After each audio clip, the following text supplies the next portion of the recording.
Hello, everybody. Welcome back to Solio Analytics, the podcast where we talk about all things analytics. We're talking about FPL. There's a couple of things that we want to first tell you before we introduce the very special guest for today. The first is just to support the channel. We're trying to build this channel from scratch, and if you want to know what Solio Analytics is, watch our first one, which we did between Johnny and myself a week ago. And if you like the content, like this video, and of course subscribe to the channel. But before we get to our very special guest, Johnny, you have a very special announcement to make as well. Yes, we've decided our launch date.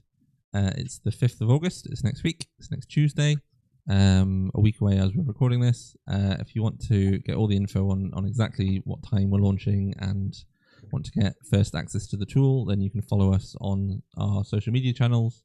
That's at Solio Analytics, or you can sign up to our newsletter, which is available on solioanalytics.com. But yeah, 1 week to go, and then we're full steam ahead into planning. I was going to say, it must be completely like everything is tying all loose ends and getting everything ready. Yeah. We've come straight from the beta into, I've had a short weekend away, and now I'm back, and now we're, launch time, record a couple of pods, get Rob on to talk about market data, and just seasons, feels like it's starting already. Very excited. Can't wait. There's a lot of people have gone through FPL decisions using manual calculations, and basically getting a solver, just going through all of these things will be great. So looking forward to that. Without further ado, I would first like to tell everyone that RobT, the very famous RobT, is not AI. He's actually a real person.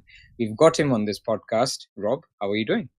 I'm really well, thank you. Lovely to be here. Enjoyed listening to your podcast last week, guys, and just, a pleasure to be part of this Solio project and podcast. Amazing to have you. Why don't we start with your background? How did you come across FPL? How did you come across these beautiful charts that basically have become a staple in the FPL community? I was trying to think back earlier to when I started. I think compared to you guys, I was listening last week, I'm fairly new to this. So this will be season number 6. I think I started in 2021, which I think was like in the middle of the pandemic, right? So this was games behind closed doors still. I'd had a number of years where people tried to convince me to play and was like, I love football, I love data, I know how this is going to go. So I kind of put it off for a while. And then, finally took the dip in 2021, took the first season a little bit casually. And then eventually, end of season 1, start of season 2, the spreadsheets were out. Was, signing up for different kind of FPL tools, watching videos, kind of full kind of sicko mode immediately. So I think before FPL I'd played a little bit of like US kind of fantasy, so like NFL season long and daily stuff, and definitely there. And I think at the time, and probably still now, there was a lot of talk about kind of sharp market data and lots of kind of talk about data. So they'd introduce like the weekly matchups, and it would all be about the kind of totals and the the point spreads and stuff like that. And I was kind of starting off in FPL thinking there's not really an equivalent here, or that there were a few people talking about kind of market odds, but not to that extent. So kind of got dug into it a little bit for the Premier League, started making some really very basic graphics for the an audience of about 3 people at the time, and then just kind of gradually seemed to capture a bit of wider interest and built up a whole load of market data at the same time. And I think certainly last season just seemed to kind of to really pick up, and it was lovely to see it kind of being featured in various different kind of podcasts and videos. Lovely. US Fantasy, did you hear that, Johnny? That there's some more games that you can still play. I know, yeah. I'm getting very excited. I've been playing a bit of the golf recently. Had a good result at the weekend. But still plenty more to learn. Right. Everyone. So let's get into what you do and what you provide for the community, which is the market odds. So I'm basically going to ask the questions as a novice, as somebody who uses it but doesn't know what's the in and outs of it. So I guess the first basic question is, why are they reliable? Like, why should I trust a market's probability of Isak 0.9 goals per 90 versus what I think that he's in form or he should score a brace in this game, kind of thing? Yeah, this is the big question, right? And I think no surprise that as the market odds guy, I think market odds are a really, really useful kind of form of FPL data. But there's a few caveats around it. I would say the first one is we have to kind of use the right markets, and that's quite difficult to kind of to get into. And I think we also need to kind of just be a little bit careful about how we handle the data and kind of how we reverse What engineer do you some of mean? this stuff. What type of markets? Can you elaborate? Yeah, so I think I'd say not all odds are equal. We talk about kind of market data as this big kind of broad spectrum, but actually, I think a lot of people are probably familiar with like high street bookmakers, right? So these are the kind of they call them kind of recreational bookmakers or soft bookmakers, and these guys are really good at what they do. But in terms of kind of FPL information, they have very high margins. They have this kind of policy of really like limiting or banning anyone who's actually winning any money. So they're kind of catering to a slightly different audience, and within those high margins, I think they can often kind of I'm exaggerating a little bit here, but they can kind of price to exploit biases. And when you'll hear a lot of people talk about market odds are they're just kind of favoring the big teams, or they're just balancing their books, and this kind of stuff I think is a little bit exaggerated, but it kind of refers to these these kind of soft bookmakers, whereas at the other end of the scale, you've got a kind of totally different type of business model that we call kind of sharp bookmakers, basically. And you probably haven't heard of many of these because they don't kind of advertise a lot. But there's guys like kind of Pinnacle and a few Asian markets. And these guys have the almost the opposite business model, right? They have very, very low margins on all their markets. But they do a huge volume of kind of trading, and they're, as opposed to kind of banning people who are winning, they're pretty much like open arms policy. We welcome professional bettors, we welcome all these betting groups, and that makes a big difference to the kind of to the data that you're getting through there. So I think if you think about these kind of high street bookmakers, we're often the markets that you're probably familiar with are like the win, draw, loss stuff, right? Or the kind of maybe both teams to score or over a certain number of goals. But Pinnacle and some of these others, their kind of bread and butter is there are two kind of markets that they have that are really useful. So there's one that's the kind of total goals market. So you think, think of kind of Liverpool, Bournemouth game week 1, right? They might have a total goals of something like 3.25. So it's all in these kind of quarter goal increments, and you can bet the over or the under on this, and there's the odds are slightly shaded. And the other market attached to that is the kind of handicap market. So Liverpool might be like minus 1.5 for that game, which means obviously they're kind of favoured by a goal and a half. And again, you can kind of bet both sides of that market, and the odds will be slightly shaded one way or another. But these markets are then, as opposed to kind of niche markets, there's millions and millions of pounds being bet on these kind of markets every weekend in the Premier League, and as a result of that, they're just a lot kind of sharper, and we can quite easily, with a bit of careful kind of mass, reverse engineer the important stuff out of there, right? As FPL managers, we kind of want to know how many goals are Liverpool going to score, what's their clean sheet odds, same for Bournemouth, same for all the other teams, and these kind of markets, these sharp markets, are the ones that we're really interested, because they're the ones with very high liquidity, and they're the ones that are very efficient. And how are these markets coming up with the numbers initially, or is it mostly to do with coming out at a reasonable starting point, knowing how to balance the limits that they're setting on these professional bettors, and letting the bettors kind of work it out, and the money will find the right side, find the midpoint? Or is it a bit of a mix of the two? It's a little bit of a mix of the two, but I think like someone like Pinnacle will put a market for a Premier League game up about maybe like 2 weeks before the game. They've actually got the game week 1 markets are already available now. But I think when they'll have their own internal models, these bookmakers, but when they put the initial kind of lineup, they're not putting like a massive amount of thought into that. So what's the kind of evolution of that line is they'll put their lineup maybe 2 weeks in advance. They'll keep their kind of betting limits quite low for those markets initially. The margins will be slightly higher, and really, very quickly there'll be there's like an ecosystem of people who are straight onto that line. They're betting it in one direction or the other. And the kind of bookmaker is getting all this. They're basically kind of fishing for information at this point, right? They're getting this kind of free information or cheap information, because the money they're booking in this first couple of days is kind of peanuts compared to what they'll take on the game eventually. And what you're seeing is, some people betting it one way, some the other way. and all this information that the bookmakers can kind of process. They can think, right, how successful has this person been before? How much money are they betting? And as opposed to just kind of balancing the books, they're just moving that line constantly to try and kind of find the most accurate price. So it's kind of evolving throughout the week, and then the limits will go up slightly, the margins will come down, and it's constantly kind of evolving and changing. But at any one time, really, that line gives you the kind of latest information. Right. I think so. So a couple of points from me. So first, we probably should have said this at the start. There will be a lot of discussion on betting and how people put money into these markets. I think one thing to be clear is on this podcast, we're using this information to make FPL decisions, and that's essentially what you do with your slides. So be gamble aware. This is not supposed to be a betting podcast as such. We're just basically discussing how essentially they're priced. So I think the first point you've made is these are reliable. There's a lot of money that goes into these markets, and their livelihood depends on them pricing these probabilities correctly. So there's a lot of people, a lot of smart people who are working through what these probabilities are.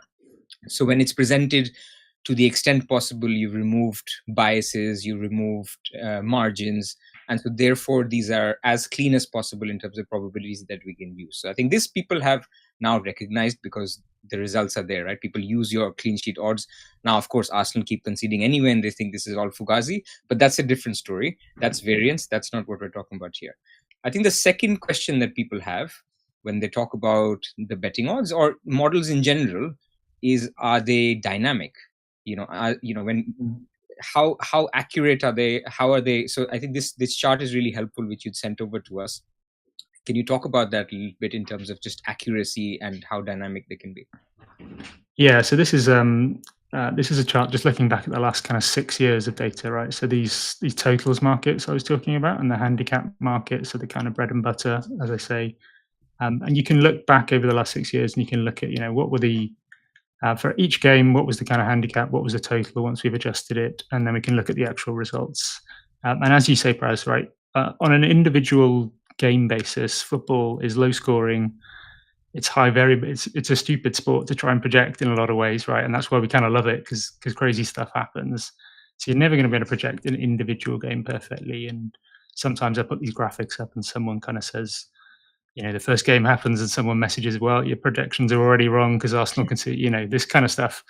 And you're like, of course, you're not going to be able to, project each and every game. But if you kind of, if you look over a season or you look over a longer period, what markets are doing is incredibly efficient, right? They're getting this right on average. And that's, as FPL managers, that's kind of what we want to be doing as well. We want to be making the best decisions on average. And they're not perfect, but they're generally, as these graphs kind of show, for those listening, this is kind of like a distribution of the error, basically, and it's centered on 0. It's very close to 0 anyway, and you can see it's basically a normal distribution. So it's kind of like if you guys tomorrow, if I gave you like a multi-billion pound kind of budget to design the world's best projection model for football, the results probably wouldn't look much different to this, right? Because it's incredibly hard, as I say, to project individual games. But what this is showing is that markets are eventually kind of getting this right. And it's, people don't have to use that. I think part of the reason that people like the graphics is it's like an anchor, or it's a kind of a starting point or a sense check, whatever. You might want to disagree. You might disagree with it. And I think actually when I listen to some of these podcasts that have the graphics, it's quite nice for people to say, this is a starting point, but actually, Zoff thinks that Chelsea are going to score more goals, or someone thinks that United are going to score more goals, etc. So that's absolutely fine. I think markets, for us at Solio, it's basically like a good starting point, and then people can kind of take their opinion from there. I think your other point about dynamic. Sorry, Johnny. I was going to say, just for clarity, I think we've got the Asian handicap market up, or the graph showing the market efficiency for that one. I think most people will be either familiar or understand the concept of total goals in terms of the number of goals scored by both teams. But would you be able to just quickly define what the Asian handicap market is, and how we can use the two to derive projected goals and such? Yeah, so sort of giving that example again of like the Liverpool-Bournemouth game, that's got like a goals total of something like 3.5 is the kind of the number of goals we're expecting overall, and the Asian handicap is basically like a measure of which team they think is going to win by however many goals. And Liverpool for that game, I think, are like 1.5 goal favourite. So that's kind of shown as a minus 1.5. It's giving Liverpool a 1.5 goal handicap. And if they cover that, then you win your bet, etc. So from those two pieces of information, if we know that the goal is going to have about 3.5 goals, Liverpool are going to win by 1.5, we can basically say, right, the projection is here: Liverpool 2.5, Bournemouth 1 goal. And we can kind of, there's lots of adjusting around all these things to account for the shading, but that's the kind of process that we can use, and we can kind of back out those projected goals, and the clean sheets obviously kind of follow from that. And when you say shading, I'm just making sure we get all the terms in for everyone who's sort of new to this. I think I know most of these, but shading is just essentially which side they're putting the margin on. So if they offer a minus 1.5 handicap, they're not necessarily offering the same odds on either side of it. It might be very slightly to one side. Is that right? That's it, yeah. So generally they're hovering around the 50-50 mark, but maybe the minus 1.5 is like 52% and the other. So we can kind of just adjust slightly around that information, and you get the kind of those precise. That's why sometimes these graphics are like Liverpool 2.51, and people are like, well, nobody's going to score 2.51 goals, and I'm like, we know that it's kind of like a if you were to simulate this game 1,000 times, that's your kind of average score or something. So I think if you project this into FPL decision making, this bell curve actually represents, if you follow the odds in the manner in which they're presented, then over a long period of time. So if you're doing it every game, every season, then over time it should basically guide you towards roughly the right odds. So I think that's how people should somewhat read this. But football is football.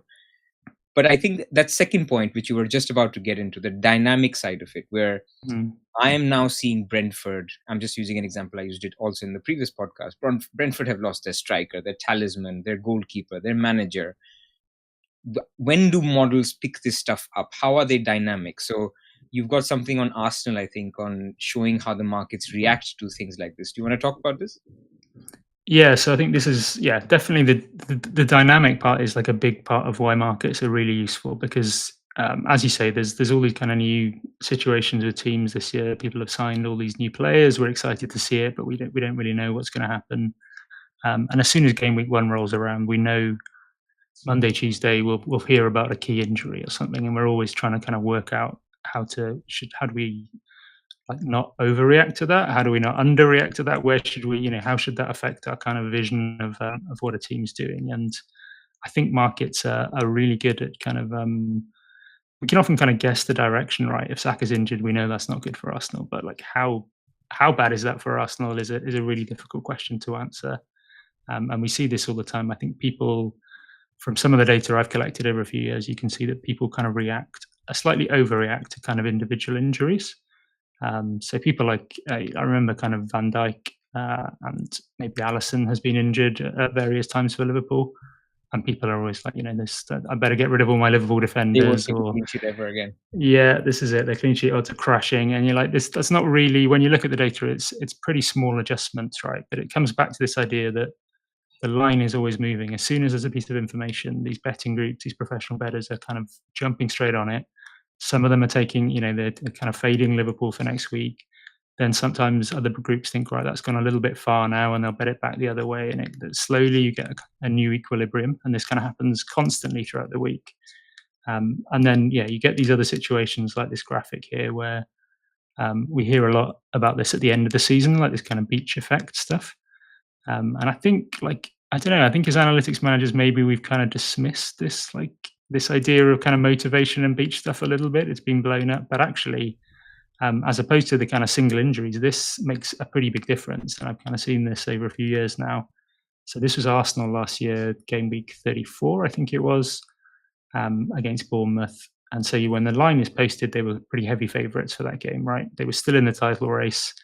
They were underdogs, but they still had some stuff to play for. And then you kind of see a few things happen here. First of all, you see that immediate correction, as I said earlier, that those kind of early bettors get in and kind of knock the line down. So straight away you have a kind of new equilibrium. And then a few things happen over the week. Arsenal draw with Crystal Palace in the league. in the middle of that game, like I can't remember if that was Arsenal led or they were behind or what, but even in the middle of that game, the odds for the Bournemouth game are changing because the bettors are like, okay, the league title is fading. Arsenal now will maybe not have much to play for, so there's an adjustment there. Then Liverpool beat Spurs. The title's kind of over by this point, and the Arsenal odds for the Bournemouth game are kind of trickling down constantly. You have the Champions League game, and all of these events, people are just like, there's flurries of activity constantly. People are kind of betting into this next market, and I think it's just a really kind of helpful way for us to kind of quantify some of this. We knew that kind of Arsenal might not be, they might have an eye on the Champions League or whatever, but it's like trying to quantify that's very, very hard. And I think I remember this help was us. the PSG first leg, and then there was now a reference that because they're behind, they may rest players against Bournemouth. So perfect illustration of the market odds coming down for Arsenal as this happens. And this is what market odds are amazing. I mean, a lot of people miss this where when you share your graphics, they're static. And so they will use that Tuesday graphic on a Thursday podcast. That's fine because they don't have access to the information that you have. But things change so much that even an hour later or 2 hours later, things have developed either way, whether it's an injury or things we may not even know about, but the markets know about. It just moves so much, which is, we'll come to how this implies in, how Solio uses this stuff. But this is what I love about market, it's so dynamic. And can I also think that, we are used to information that is not in the public domain, the leaks, the famous FPL leaks. Is it fair to say that they have more information, even in that sense, than the average manager on X who's following all these ITKs? I think so. I think if you think of, as I said earlier, there's millions and millions of pounds being traded on these markets every week. There are betting groups involved in some of these markets. You remember like Tony Bloom and Matthew Benham from Brighton and Brentford. These guys kind of made their names in these markets. And a lot of these groups are kind of operating almost like a financial trading firm or something. They're huge operations. They have people, specialists in all kind of areas. So of course, like if you think we have kind of team leakers and people like that in the FPL space, these guys are going to, they're going to get hold of this information in some way. And I'm thinking back to when we've had various situations where Erling Haaland's been out, for instance, and he is one guy that will move a line, as you can imagine, right? He will change the Man City odds. Yeah. And if you look back, sometimes when he, that first game that he was injured a couple of years ago when he missed, you could see, I think it was like 6 o'clock in the morning, 7 o'clock in the morning of the game, suddenly this huge drop in Man City, the opposition's odds or whatever, and you could see that somebody somewhere has had some information, and like later on that day at like 12 or 1 o'clock, we're all kind of sat around waiting for some team leaks. But yeah, some of these betting groups definitely have that information. Whether we can kind of reliably use it is very hard to kind of do that in real time and say, something's changed. What does that mean? But yeah, I've certainly been sat there sometimes thinking, I'm pretty sure Haaland is not going to be out because the betting markets haven't changed. And I don't think we're the first people that are going to hear about this. If there's going to be leaks, there's going to be leaks to these huge betting syndicates are going to get it before we do. I think there's a bit of reading the tea leaves in there sometimes as well. I've seen a few, now that a few more people I know have kind of caught on to the fact that, there's a movement in the market and there's no other real explainer for it. Then you go, well, maybe that means Palmer's out or this game or Saka's back for this game. But I think it can occasionally be like a syndicate taking a position.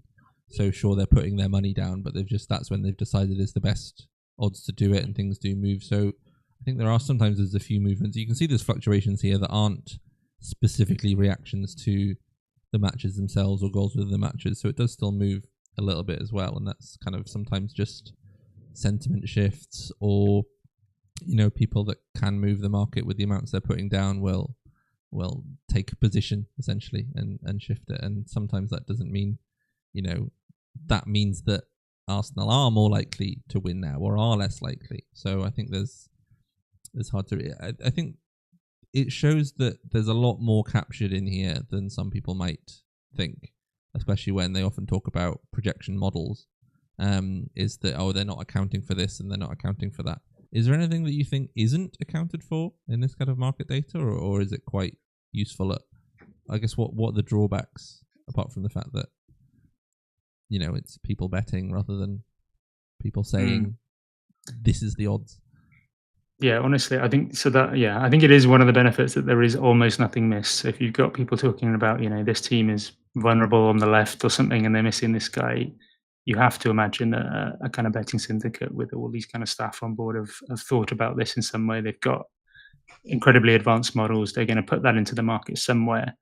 I think there's a little bit of research that says, markets can slightly overreact sometimes. If a team like the Forest last year go on a kind of run of 5 or 6 wins, there's this kind of hot hand thing that can happen sometimes, and markets can get a little bit kind of carried away with teams like that, and you'll see it's kind of like an advantage sometimes that they move quickly, and on average they will kind of move in the right way. But sometimes you do see that kind of quick movement, and maybe a model or a kind of XG model would be a little bit slower to kind of update, and that can be a benefit for the model sometimes. But yeah, I think overall you have to think if something needs accounting for, whether it's the weather, like a player absence, someone in a betting syndicate has probably thought about Pregnancies? this. Do they cover pregnancies? I don't know about pregnant. Yeah, I do sometimes wonder. We've gone like almost so far in the FPL universe now that maybe we should be feeding this stuff into maybe Andy Martin could get a job somewhere. I'm sure at one point you were sharing me a few pieces on some of the specialist weather reporters who give information to fantasy sports people before they're trying to give it to anyone else based on the weather where this NFL game's going on and that sort of thing. So the weather's it's a big factor in the US, especially when you get kind of snow and rain and stuff. But yeah, I think all of this stuff is filtered into the market somehow, so we can kind of not have to worry about it. We can just think, right, this information looks up to date to me. There was this really nice example, Johnny, you were telling me. Was it on the podcast or was it separately? I forget now. Where there was this game, PSG game, I think, where a player had scored it was PSG in was it the Club World Cup? Where João Neves got 2 goals. And the assumption was that Vitinha was on penalties. And we were looking at the player goal. I mean, I'm telling the story, but I'll give credit to Rob, who was actually capturing the data and shared it with me. But as we were watching the game, you could see Vitinha's goal share of the PSG goals just suddenly dropped, and then remained low, and then suddenly went back up again. And if you couldn't really work out what happened in the game, it was hard to pick apart. Well, why is he dropped from 20% to 10% or something like that? And basically what happened is that because João Neves had scored 2 goals, then the assumption was he'd probably take a penalty to score the third because he's not normally going to be on a hat-trick. And I think Vitinha was the main taker but had given a few away in the past when it was, Dembele had won the penalty or something like that. So the markets were basically saying, we think João Neves will take the penalty if it happens now. And then João Neves gets subbed off and the penalty share is back to Vitinha. And actually, you could see this really nice kind of gap of like, okay, that's clearly how much the market's evaluating the penalty share as, or at least maybe there's an 80% likelihood, so that's 80% of it. But it's hard to kind of read exactly how much it was. But yeah, even mid-game, I think it was like the 30th minute to the 60th minute, you can see Vitinha's goals just go up and down. But yeah, it's reacting to all this stuff throughout the week, and I think that's why we say when people try and make their moves really early in Fantasy Premier League, then there's a lot more information to react to. There's not just like, okay, there's the injury news. There's the market sentiment on the matches, and you get all this extra sort of smaller, softer info on what people think, and suddenly a small percentage shift in Arsenal's clean sheet odds in this match can suddenly mean that the path and set of players that you're on is actually entirely different because it's suddenly this one's slightly lower than the other one. So there's all the trickle-on effects within the team strength and the player strength stuff, and then there's all the trickle-on effects in our own Fantasy Premier League teams, and that's why this kind of concept of this is the best team only really makes sense in the moment. And obviously, we lock our teams in a deadline and you can't keep changing them. But 69% to 46% is quite a drop for Arsenal's win percentage. It would be cool though if there was a website that would basically show me my team, which would be linked to these market odds, and the expected points change dynamically as the week progresses. It would be cool, right? If there was a website that did that. Yeah, somebody should think about doing that. Yeah. Launch date 5th of August. Let's go to the next segment, which is basically how do you actually use market odds to project FPL points? There's a lot more to it than just goal share. There's assists, which are not always priced. There's obviously bonus. There's so many other aspects. And this year, DEFCON. So talk us through how this whole thing actually feeds into FPL expected points. Yeah, so this is the big challenge, right? We have all this data. How are we going to turn it into something for FPL? And I think this is probably really just trying to think about a hierarchy of what kind of market information we can get. What's the really good kind of stuff that we can start with as our building blocks, and then what else is out there that's maybe useful to use or could be kind of part of a wider model. And I come back to this point. I think the single best data point we have is these team level projections, for the reasons we've kind of just talked about, that they're very, very liquid, always moving, lots of money in them. And so we should always have that as our kind of foundation. And we certainly at Solio, that's the kind of the building blocks, and we will build the player projections out from those kind of numbers, right? So we need to make sure, if Liverpool are projecting 2.5 goals this week, the challenge is then how are we going to share those goals? How are we going to share those assists around? And there are markets we can use for the player level stuff. I think this idea of like player goals or assist shares, it's this kind of contribution within a team framework. It's really fluid. We can't. It's not like a player trait. Mo Salah doesn't have like a 29% goal share. Is like in his DNA or anything. It completely changes all the time depending on who he plays with. What the lineup is, set pieces, all these other kind of factors, and it's completely fluid, right? But we can use. There are some betting markets. I think like a lot of people will be familiar with like anytime goal scorer markets and these anytime assists markets, and we hear people kind of talk about these a lot. And I will, like, the one piece of advice I would say is that those markets are not particularly good kind of signals for FPL, and the reason for that is like an anytime goal scorer market has a massive margin on it, and it's also one-sided. So the bookmaker is only ever going to price like the worst case scenario. So if you think of like when Haaland was out last year, Marmoush, we were thinking, this guy usually plays on the left. He might play up front now. He might have pens, but he also might stay on the wing. He might, Kevin De Bruyne might take pens. You have this kind of confusing situation, lots of different possibilities. And we want the kind of, what's the central estimate among there? But the bookie's always going to price Marmoush as if he plays up front and gets pens, because that's the worst case scenario that, it's a one-sided market. And that happens all the time with like Sessegnon. They'll always price him as a winger, not a fullback, etc. So we've got to kind of avoid those types of markets or not read too much into those. But there's some two-sided stuff. There's lots of kind of player goal markets that are two-sided. We started working with a few companies who are kind of upstream from some of these markets who are providing kind of player shares and expectancies. And I think it's just like a constant ongoing weekly thing where we're trying to work out who's going to get the share of the Liverpool goals. So this year, if Liverpool end up signing Isak, they've already got Ekitike, they've got Florian Wirtz has come in there now. There's all these kind of questions like, what's this going to do to Mo Salah's goal share? This guy, he's kind of getting 30% of the Liverpool goals, right? We expect the Liverpool goal total to maybe go up. They're improving as a team, but what's going to happen to Salah? And the answer is we don't really know until we start getting a few games in, and we can look at some data. But Marcus will take a position on that, and we can start adjusting some of that stuff. But it's very fluid. It's very messy. As you say, assist markets are kind of there's a few assist markets out there, but they're not great, and we have to translate them to fantasy assists. And then you get down to like your bonus, your saves, your new CBIT with the Premier League, kind of introducing these new rules for us every August now, which is very exciting, or July. Just we're glad assistant manager is not there anymore.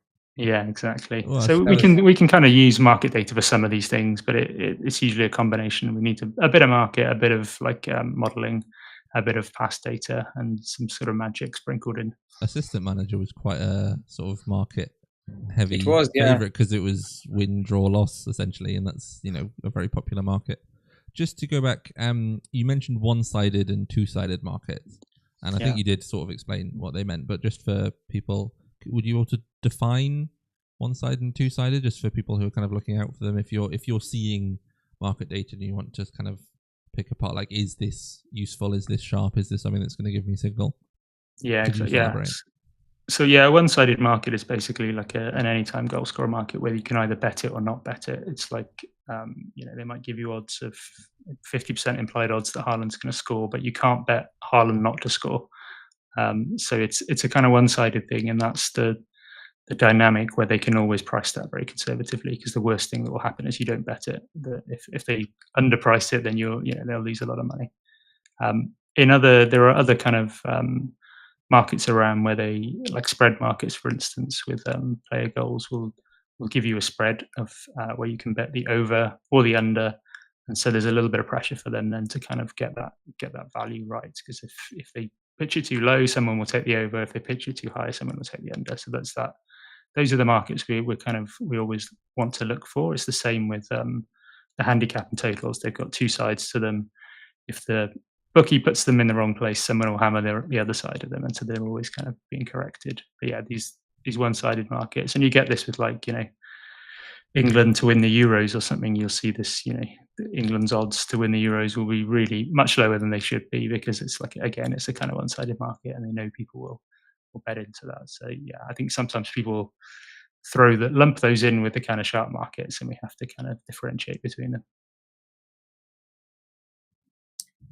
Any other observations, JC? I mean, you've been also part of the model building phase. Like, what are the challenges that when you're building this stuff? I mean, there's obviously game week 1, right? The closer we get to game week 1 deadline, we'll get these market odds. We'll be able to project them a lot easier. What about going forward? Or, what are the other challenges of doing this? Yeah, so as Rob said, that like these sharp markets do come out for the first sort of couple. Well, the first game week 1 is available. So we can actually kind of infer directly from the market that's out there and people that are betting on it what the markets are saying on Liverpool's projected goals for game week 1. Once we get a little closer to the start, then the game week 2 markets should come out. But again, they're coming out with lower, limits on them. People, we saw as it goes closer and closer to the deadline, closing line value is a term that people use in betting, which is basically like what's the value at the deadline when it finishes, and that's often what we'll kind of take to look going forward. That's when maximal info is available, the lineups come out, often that will change the market. So if we can use that data to kind of project beyond the horizon of where the markets are available for, so if we want to look at game week 6, there aren't actually any markets available for game week 6 itself. You can't bet on game week 6 yet. If a market opened up for it, it's too prone to, well, we don't know what's going to happen when we get there. But because the way we're planning in fantasy football is this, season-long approach, and obviously you can play your chips, you can play a wild card, but your team isn't changing too much week to week, then it's difficult for us to price in that uncertainty and go, okay, how do we project for game week 6? So we've put a lot of work into trying to get a sort of inferring how good the teams are being rated by the markets rather than just what projected goals are they coming out with. So the way that the markets are kind of reaching that is that essentially they're assuming that the teams are about this good, and then when they play each other, then they're going to produce this expected goal or projected goals. So if we can infer a market-based team strength model, that allows us to project a fixture that the markets haven't opened up for yet. And then as we get closer, then the markets will open and they'll start dynamically moving. So we get this kind of process of iteratively projecting what we think the markets might do, and then seeing when the markets open what they're actually doing, and then seeing as the markets dynamically evolve. So the closer and closer we get to game week 6, the more and more accurate we're going to be. And now that we're 6 weeks out, there's enough uncertainty in, 1, how the markets will actually price it, but 2, how they should price it, because Haaland might not be available. They might have bought some more players by the end of game week 3. So I think from a team strength point of view, that's sort of the difficulty, is projecting over more than 1 or 2 game weeks. I know a lot of fantasy sports do only operate over a weekend. You don't need to plan for weeks ahead. And then it's sort of filtering all those things down. I think if we anchor to these sharp team strengths that Rob was talking about, then it reduces our potential error. So if we're trying to give out 2.5 goals to the Liverpool players, we're not going to accidentally. We're not going to give Salah 1 goal and Ekitike 0.8 goals and Luis Diaz 0.7. Like that's all the goals got. So your projections at a player level are coherent. They add together. They make sure that Liverpool's goals sum up to Liverpool's total goals. And what that allows us to do is it allows us to build this ecosystem of, okay, if I'm moving pieces around, then the model's going to react to that. So if I make Salah, I decide Salah's better than he is, then actually all the other players will react to that in the same way that an actual market model would. So we did a lot of thought about how do we get these pieces to work together, and we decided this sort of, because you can also build a model like player strength up. So some players are quite consistent. If they've played for one team for quite a while and they've generated this kind of level of output, then they're fairly consistent over a few seasons. Salah's output hasn't really changed a huge amount. Then you can say, okay, Salah's going to be about this good. And maybe if he moves to a worse team, he's going to drop a little bit. If he moves to a new league, when Wirtz comes across from the Bundesliga, we can take his Bundesliga numbers and scale them down very slightly because it's a harder league. But there's not as much data for us to do on that. You'd have to go from a sort of projected goals model. So the difficulty is kind of like this push-pull of, are teams the sum of their players, or are players part of adding up to the team? Sure. And actually the answer is probably that it's a bit of both, but that's quite complicated to build. So yeah, you can get pretty close. And I think also the uncertainty on a lot of the promoted teams and the new players, it's hard to project, and sort of also the new rules. So this CBIT stuff, we've have to look more at team styles than sort of team strengths, because we see that teams with less possession are making more clearances rather than just teams that are worse, predicting fewer goals or predicting more, lower clean sheet odds. I've got the clean sheet odds here as well. So there's way more, and there's less markets on that. If we can try and tie it to something that people are betting a lot of money on, then we can go, okay, these are going to be pretty accurate. But people don't bet on defensive contribution at the moment. Well, I was going to ask Rob, actually, is there any markets? Because in our chat, I think separately, we were discussing that you could lean on some market data for the CBITs and for bonuses. So what would you do there? Yeah, I mean, well, there's markets for all sorts of stuff, but the problem is that, just how liquid those markets are, and how there are certainly, I remember there are markets for like tackles. Some of the, again, I mentioned earlier, there are companies we're working with who provide data to kind of to bookmakers, and they definitely model tackles, they model shots, they model all these kind of stuff. But I think the difficulty is that these are not markets that the sharp syndicates are not betting into assist markets. Unfortunately, we would love them to be creating expected minutes markets, but they don't exist right now. So we can, I think the CBIT stuff we can certainly model at a team level is probably the starting point, right? We can think how many CBITs do we predict each team are going to get every week, and a bit like the goals, we can then sort of cascade that down to the players. And there are certain elements. Johnny mentioned it is mostly about kind of play style more than team strength, but there is a certain component of team strength, and we can, if we link that to our market model, then we know that at least that part of it is kind of dynamically changing when the markets take a position, like the Arsenal game, that suddenly that team's not projected to win that game as strongly as we thought they were. So there's little bits we can do there. But yeah, I think we need to be realistic about what markets can and can't predict, and they're not going to, like, bonus is in some part, bonus is tied to goals and assists and all those things that we can project. But there are other components of it too that we'll maybe just, we sometimes have to kind of blend a bit of market, blend a bit of data. So we'll obviously do a demonstration of the model, but just a little bit of a feeler for things. Johnny, what can people adjust? Like if they want to adjust within this framework, what are the things that they could potentially adjust? Well, we've tried to make it as adjustable as possible. That was kind of the thing we were aiming for. But we're offering in the tool that's out next week, August the 5th. Plug it again. You can adjust the team level goals. So you can adjust the team level clean sheets and say, like, I'm going to move the clean sheets down for Manchester City, and all the defender clean sheets will move accordingly. If you think a certain player is projecting more goals than we're projecting, you can move that up. The bonus will account for that. It will dynamically react and go, okay, well, if he's getting a higher goal share, then he's more likely to get the bonus. The same with the assists.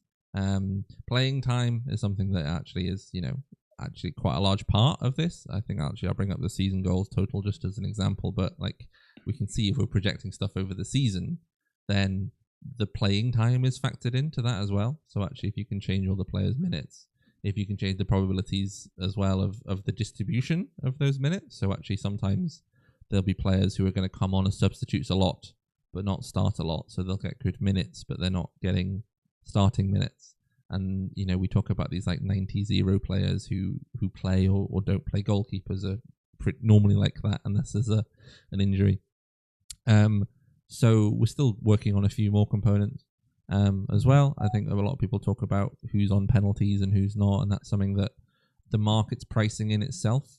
So the market isn't always offering penalty goals separately, but actually that's something that people often have an opinion on.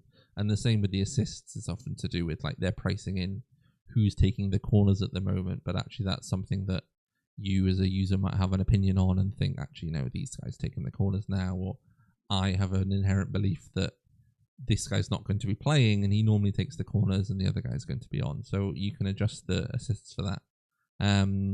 And as we evolve more and more, then we want to give people more of this onus of actually like it's the starting point is essentially the market model. But if you have your own beliefs that you feel like the markets are wrong, then you can adjust any part of that and the projections will update coherently rather than just chucking Salah up to 2 goals a game.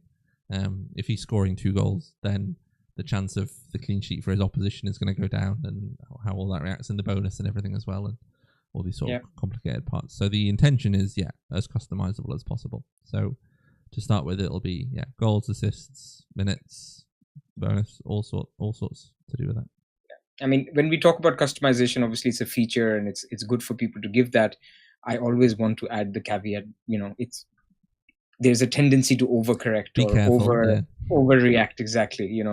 Handle this carefully, or don't try this at home kind of warning is needed with this. Because remember, go back to that distribution chart that Rob shared, that over long term, a long set of data, it's not too wrong, but it can be a little wrong. So I guess the next question I want to go, which ties into the season long goals projections, can markets be more wrong at the beginning of the season than game week 37, for example? What are your thoughts on that, Rob?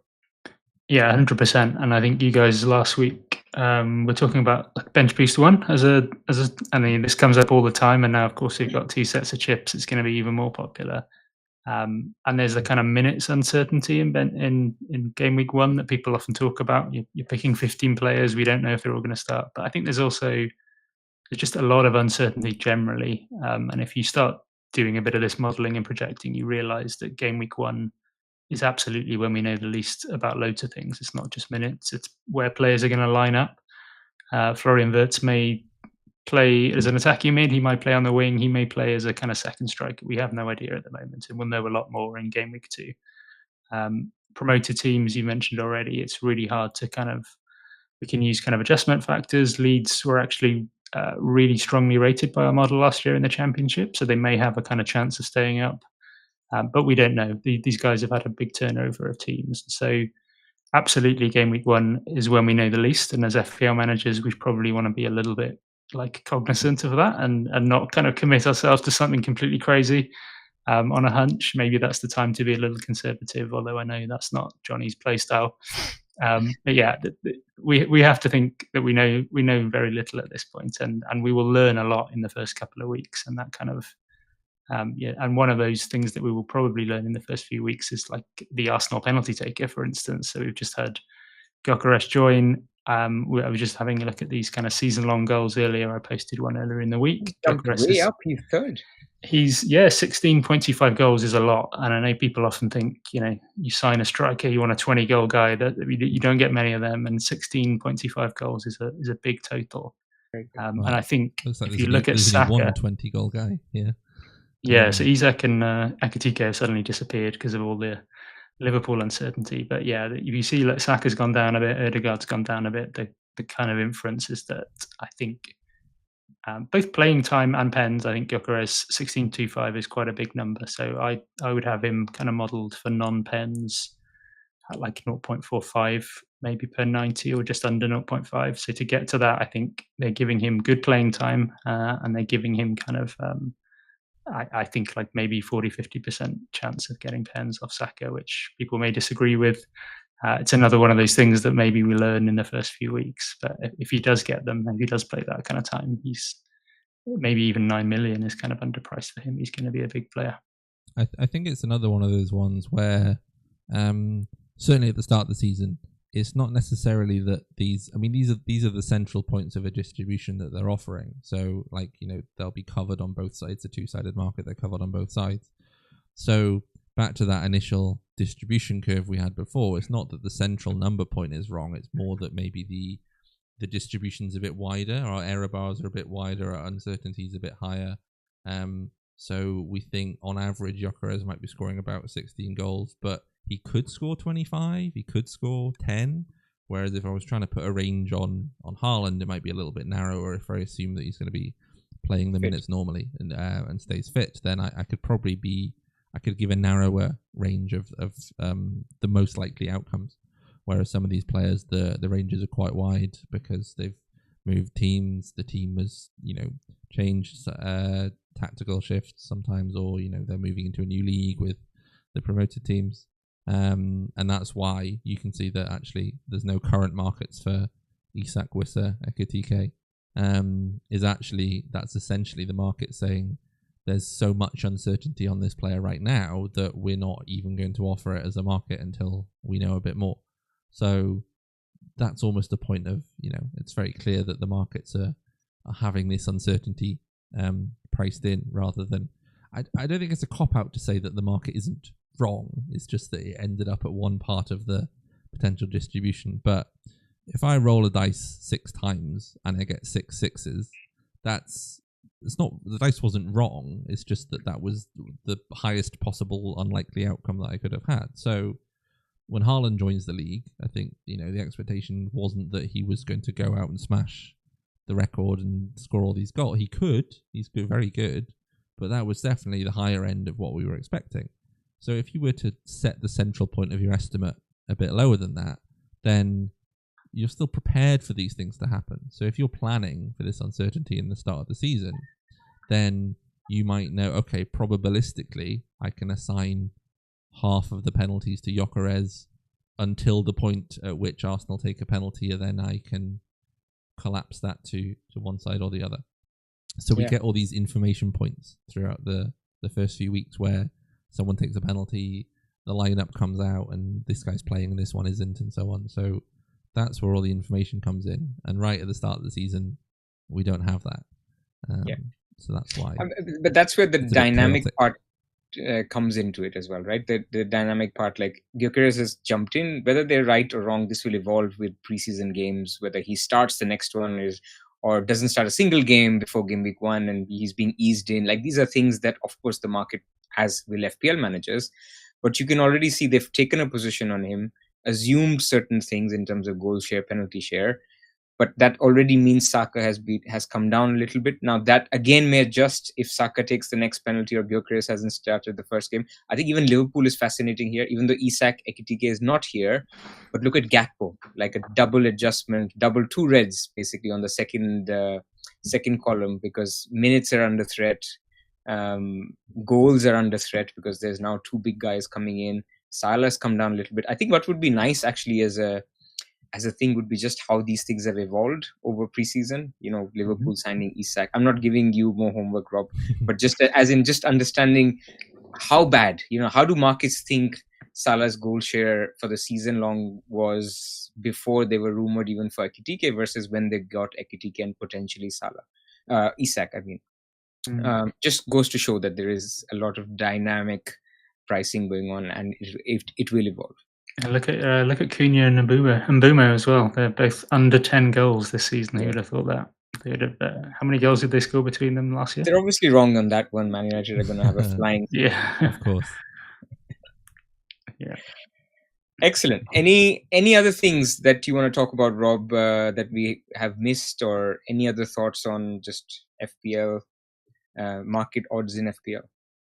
No, I think we've covered it all. I'm sure there'll be plenty more graphics to come this year. I think this combination of kind of market data and the model stuff that Johnny has talked about, I think will give us a little bit more kind of power this year to not just kind of project this week's goals, but to project the next 6 and 8 weeks. And yeah, really excited, very excited for people to get their hands on the tool next Tuesday as well, and give us plenty of feedback. Nice. And Johnny, anything else from you to add?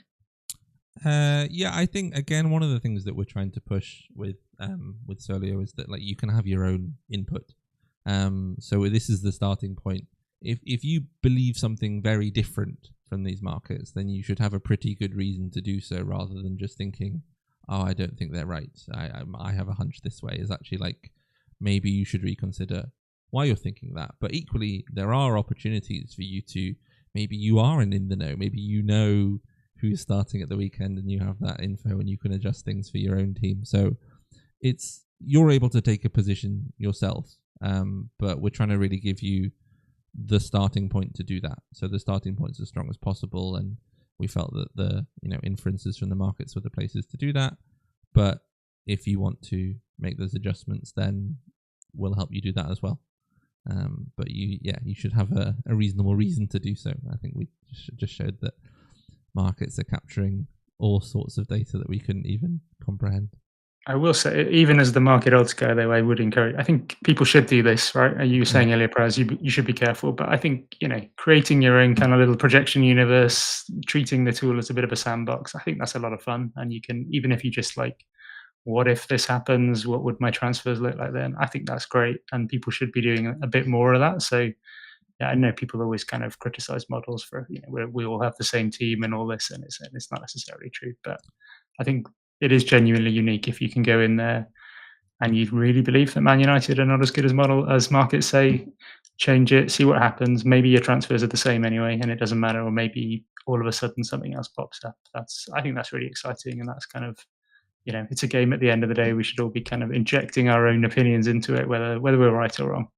You can also see how does my FPL team react if it turns out I am wrong, or even I'm wrong because I adjusted them and they adjust even further. So if I say I think Man United are rubbish, I'm not going to have any of their players, but it turns out that in 3 weeks they're top of the league and they're scoring freely, do I have to wildcard, or have I put myself in a position to be able to get over to Bruno and Cunha and all these guys? So actually seeing how these imaginary scenarios and universes change your team and how your team would react to that is sometimes just quite good. Well, what if Leeds were the best team? What if Leicester won the league? What would happen then? You can do that. Or as our beta testers will know, what if Chris Rigg is on for the Golden Boot? Oh, what a legend! He seemed to be freely scoring in our beta. Keep an eye on that guy.